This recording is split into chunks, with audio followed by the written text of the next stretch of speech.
Well, welcome to the Pulse of Spokane. You're looking at Kent Adams, and joining me today is going to be a good friend of mine, Phil Tyler. We're going to talk to him when we come back about all that's going on. And frankly, I think we're all aware of this, but we don't talk about it because we're afraid to talk about it. Especially if we bring it up, then we have a problem. But let's talk about it, and that's the mental illness and suicide and some of the other things. We've talked about the illness of COVID and so forth, but I think it's put us all in kind of a different spot, and we're now getting back to normal, but things aren't normal, but we can help make it normal. We'll talk with Phil right after this. At Eastern Washington University, biologists are harnessing gut microbes to build stronger bees. Composers are writing music to help us understand how salmon migrate. And geology joins forces with robotics to explore innovative solutions for climate change. An interdisciplinary education that gets real about the real world, that's the new thing. It isn't a tagline, it's a philosophy wrapped in red and white. It is Eastern Washington and you. Well, joining me is Phil Tyler. How are you? I haven't seen you for a couple months. Yeah. You've been busy. I'm good. I've been busy, yes, sir. You just, but a good busy. Well, good, Yeah. good. For those that don't know, there's a subject matter that we often talk about because I remember that night getting the Facebook posting about your son. Yes, sir. And it bothered me a lot. And nothing like it did you and does you, of course. And losing your son to suicide and so forth. And I think we're all looking at that could happen to our family. That could happen to the neighbor's kid. That could happen to Johnny down the street. Yes, sir. And then we went in. This was before the pandemic. Absolutely. Okay.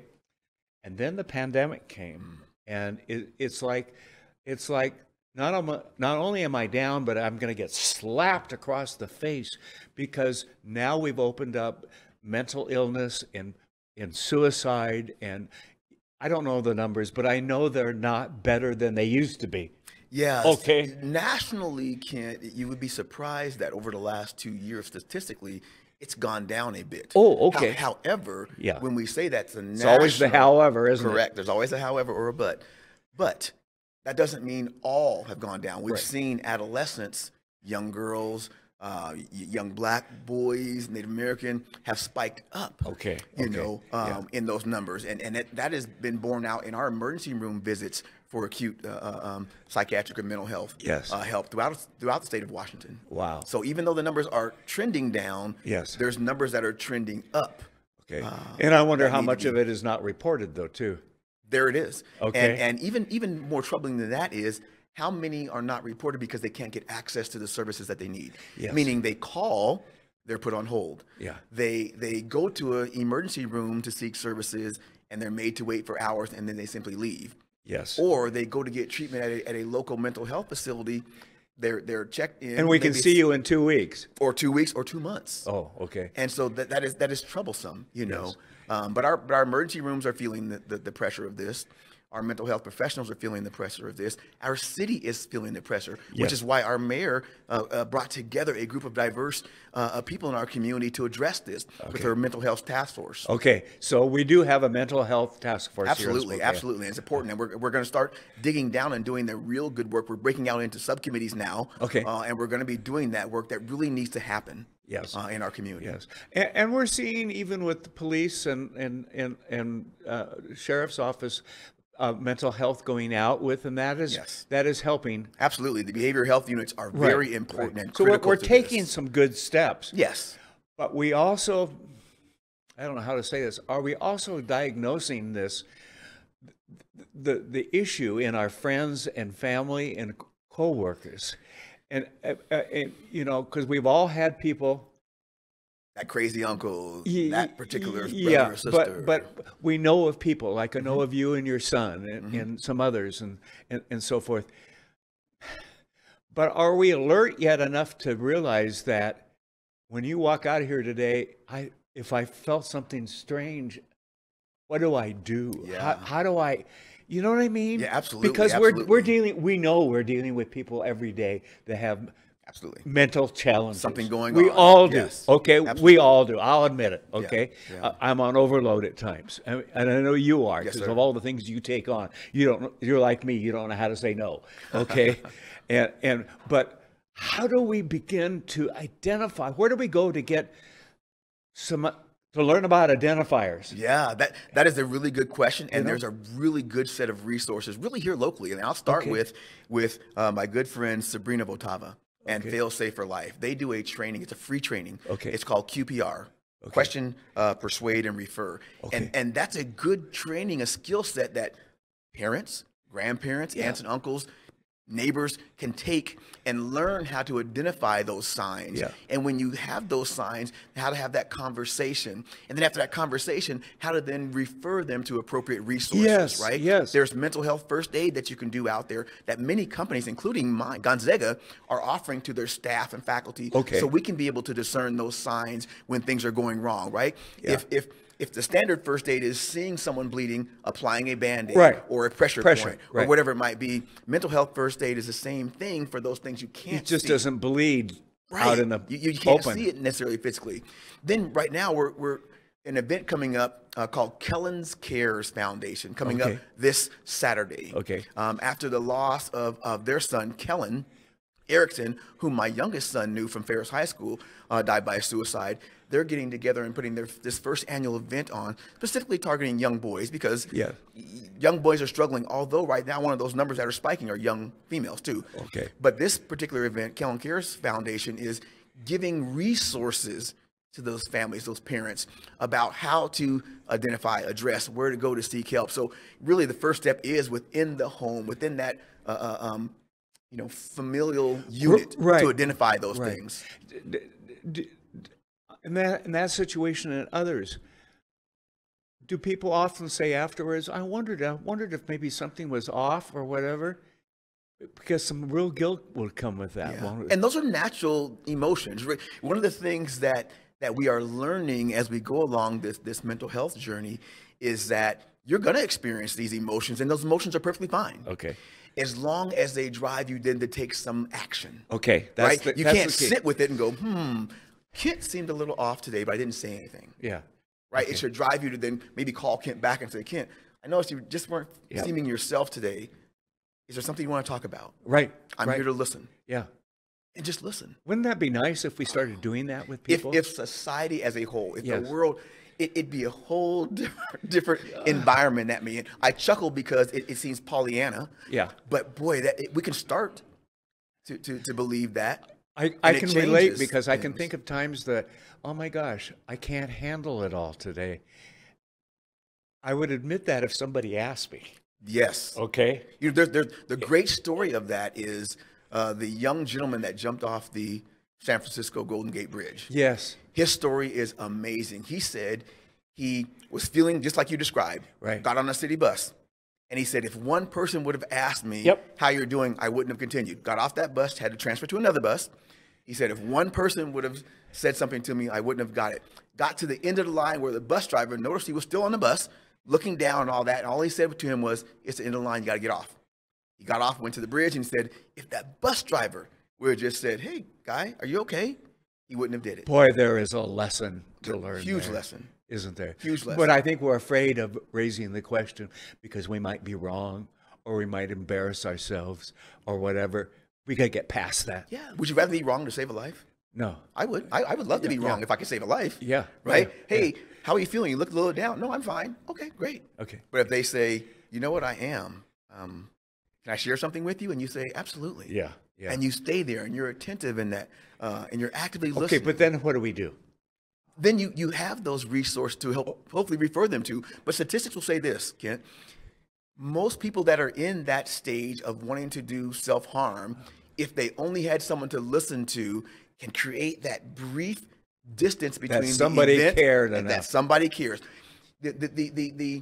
The issue of loneliness is not about I'm by myself sitting alone. I can be in a room with 2,000 people. Yeah. Yeah. But if I don't believe anyone in that room cares about me, it doesn't matter. We're alone. Yeah. There is the answer to that question. Yeah. Right. Interesting. Okay, this event is where and when? Saturday, the Kellen Cares Foundation, and it's an all-day event, 8:30 to about 4. The location, I'll have to look it up and send that back to your, listeners and viewers. But it's an event they don't want to mix. It's been profiled all week long on KXLY.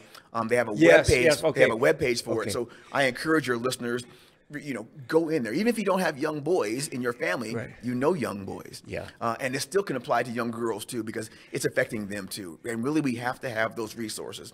And speaking of resources, one of the resources that is going to be rolling out in less than 100 days is the new 988. Yes. Now, system. what is that all about? So 988 is a new crisis line that AFSP, an organization I sit on the Washington State Board for, helped to really get envisioned.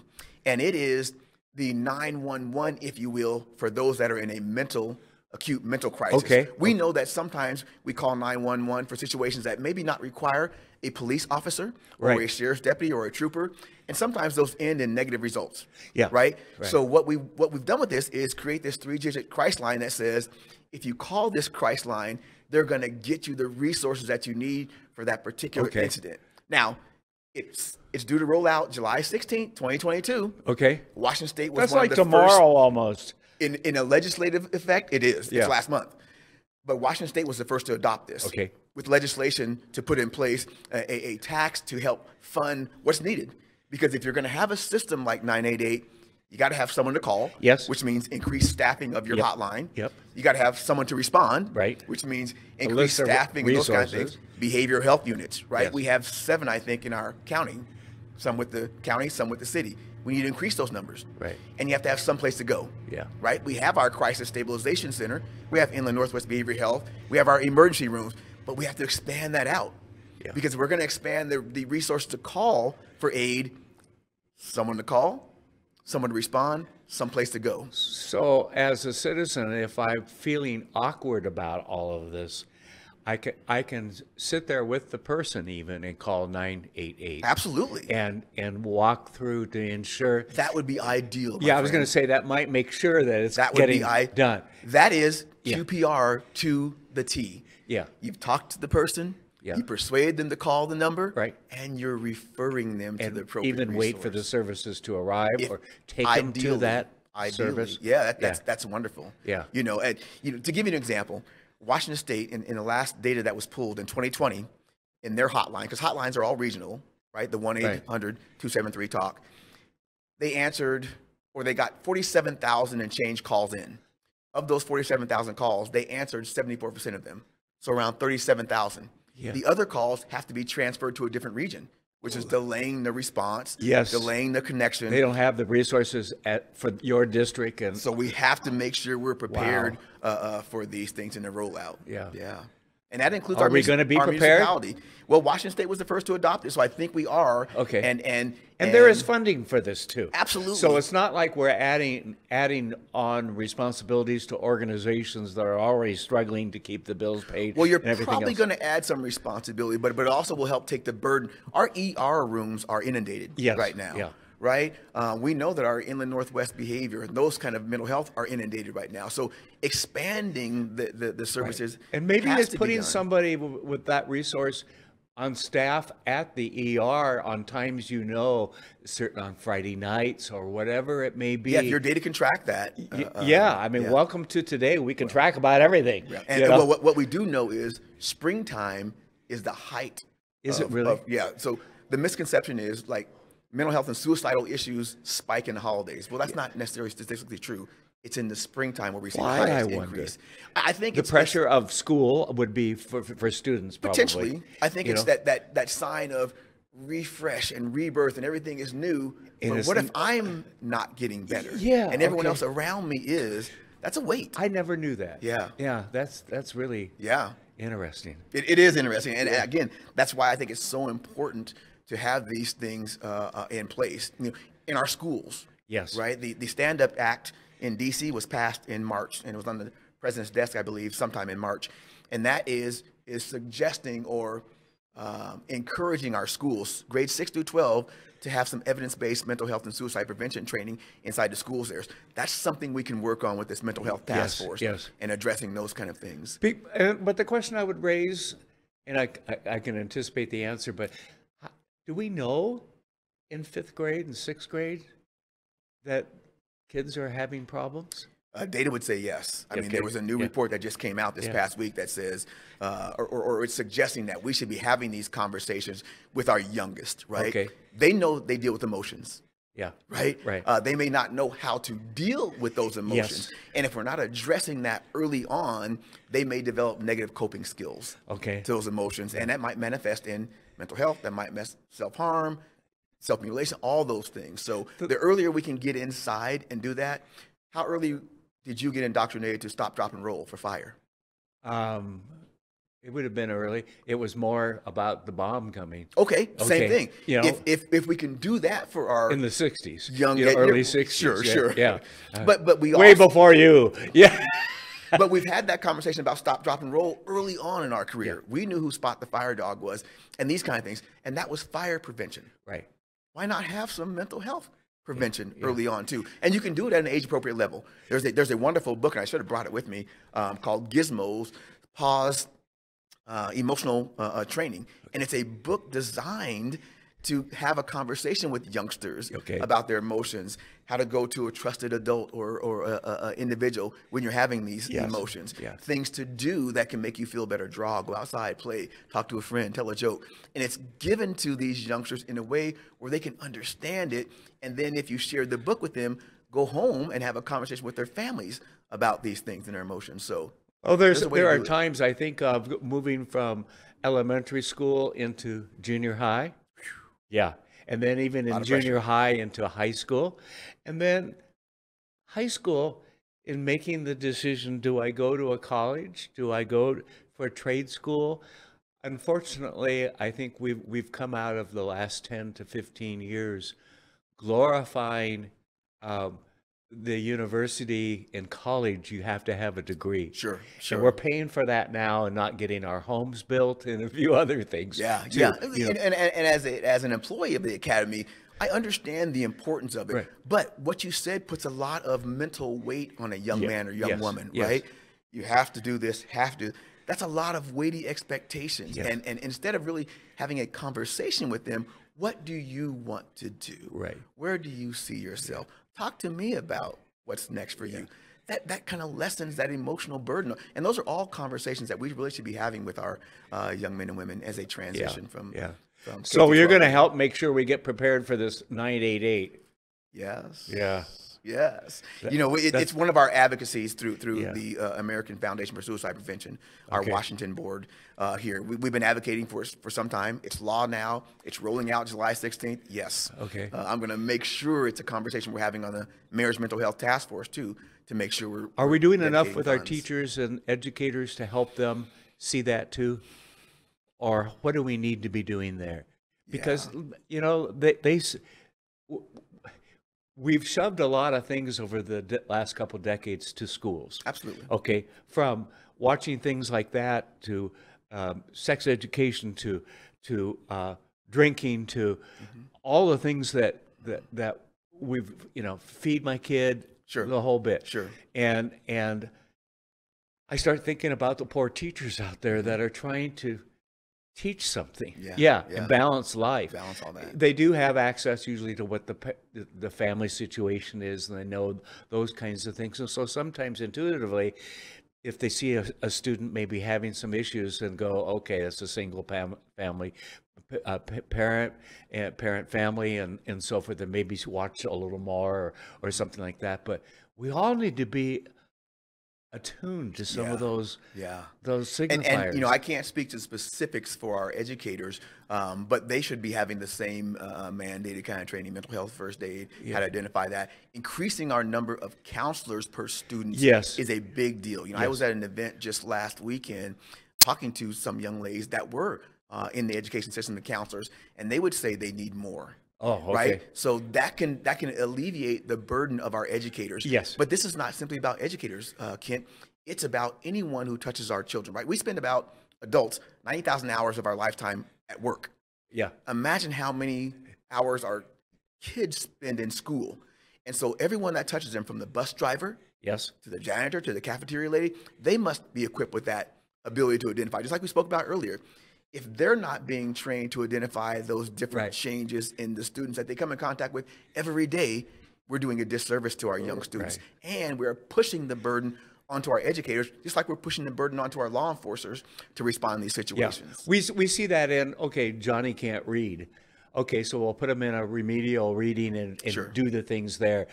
You know, same thing goes for the mental challenges in life. And growing up is challenging today. Sure. And for a lot of minority families, especially with single parent families and things like that. And I think we just need to pay attention. I think that's the key. You know, Yeah. it's maybe that simple in some ways. I think the one light we can find, I hope, Kent, again, coming out of this pandemic, we're still in it, but when we get to an endemic stage and we start getting back to, quote, normalcy, Yeah. we need to understand that connection is vital. Yeah. Right. We talked off camera here about getting back to normalcy, getting our spouse and our friends back to connecting with others, Yes. doing things. The lack of connection creates that loneliness. Yes. And again, we talked about loneliness is not about being by yourself. It's that belief set internally Feeling. that no one cares about me. Yeah. And if we can get back to connection, we have a human innate desire to be social, Yeah. be connected with other people. Yes. If we can come out of this pandemic understanding that, you know, what we had on Zoom and Skype and these kind of things was good. We had to pivot. Now let's get back to this connecting with Yeah. other people so none of us feel Yeah. isolated or alone Absolutely. or lonely anymore. Absolutely. Yeah. Well, good to see you in person. It's always good to see We're you, my going to friend. get you going on that, what you promised last time when I tricked you into saying yes on, okay? Because we need to be talking about these issues. With some professionals that Yes. have some advice for Yeah. us and some resources for And us. I think I walk away with, every time I see you and meet with you, learning something new. And Oh, so thank you. I hope that's- it's a part of educating ourselves that, yeah, it might be tough to say, Phil, we need to talk. You seem down, okay? And I've been there, you know, but let's talk. Yes, sir. You know, and that kind of thing. We need to be doing more of that. More, definitely more. And because we don't know how many issues we can prevent. Not necessarily just suicide, but just a chance for someone to realize that, okay, I'm not alone. Absolutely. Because we're all going through all these challenges. We really all are. We may not want to admit it. We may not have had a son who's committed suicide Sure. and so forth, but we see it in people, okay? Yeah. The way they act and so forth. And maybe it's time for all of us to we're our brother's keeper, Pastime. okay? It's pastime. Way it is. Thank you. Yeah, I thank you. I appreciate personally and professionally all that you do for this community. Even if you haven't located my son at GU and given him a bad time yet. That means he's a good student if I'm not necessarily Yeah, in daily okay. Well, contact with him. I'll mention that to him. yeah. Yeah. Well, he hasn't had to see me, Grandpa. Yeah, well, that's a good thing. It so is. thank you very much, Phil, Thank you for for all having you me. do. Absolutely. Thank you for watching.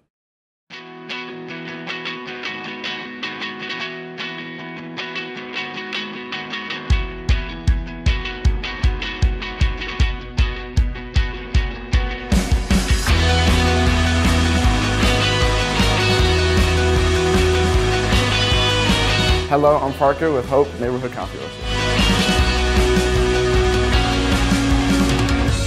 Hope is a student-led professional coffee production here at the Hunt Settlement.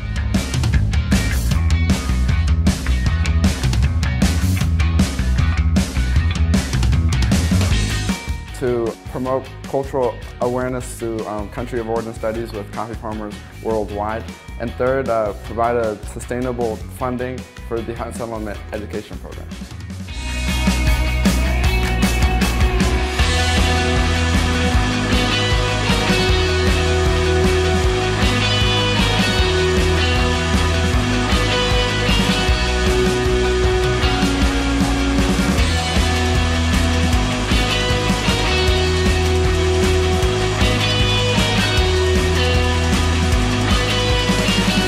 Hi, my name is Roxanne. Please join us to nurture and educate Hutton youth by becoming a monthly coffee subscriber. You can visit us by going to www.huttonsettlement.org and click on the About Us page. Thank you.